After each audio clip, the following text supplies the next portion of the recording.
Hi there. Welcome to Games for a Grade. Basically, I'm talking about video games for school, which I honestly think is pretty dope.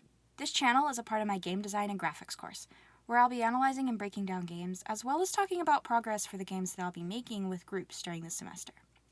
I'm Cami. I'm an illustration and Japanese translation double major currently in my 9th semester of school. Guys, double majoring. It's a lot. Anyways, video games have always been a huge part of my childhood. Some of my earliest memories are of me and my sister playing Super Mario Bros. At my grandma's house on her NES. I was always Luigi. I've never known a time in my life where at some point I wasn't playing video games myself or watching and rooting my sister on while she battled Alduin for the sake of Skyrim or was taking on the Elite Four. When I was around 14 years old, my dad bought me the Journey, Flow, and Flower collection for Christmas. Guys, this set of games absolutely blew my mind.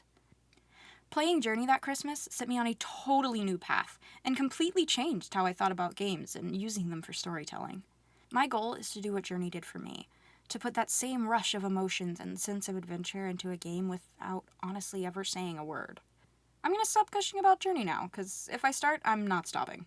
Below in the description, I've linked some of the articles we were assigned to read this weekend. They're super quick reads, but provoke some really interesting lines of thought.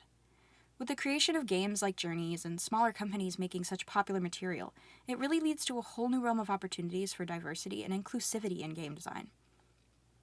The third article by Michael Chu hit me the hardest, so we'll save that one for last. The first two articles touched on ethics in gaming on a larger spectrum. What's expected of game companies, especially AAA, and honestly, should we expect more from them?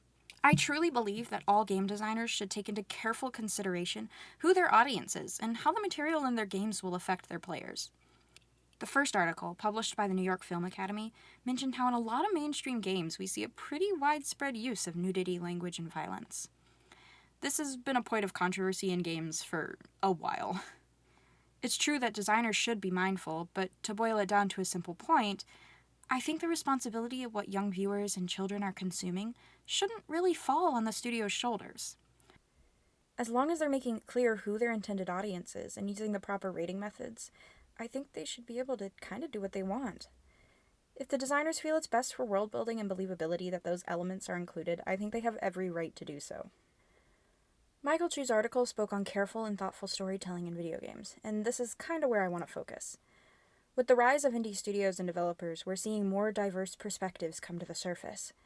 As game developing software becomes more accessible, we're able to hear the voices of minorities more clearly than we were previously.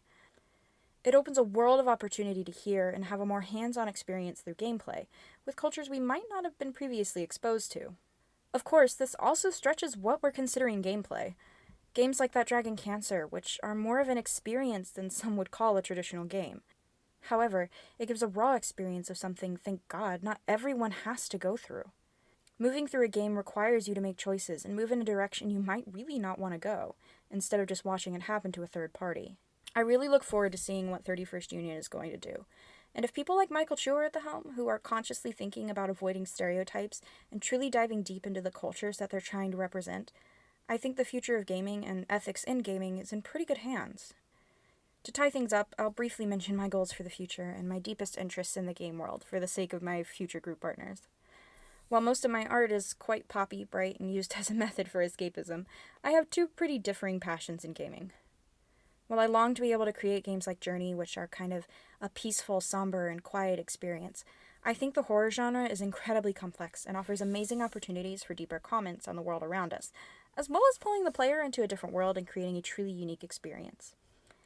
I'm really looking forward to this semester and creating games with you guys, and something that's truly thoughtful and considerate of the world around us. And I guess that's it. I'll see you guys next week.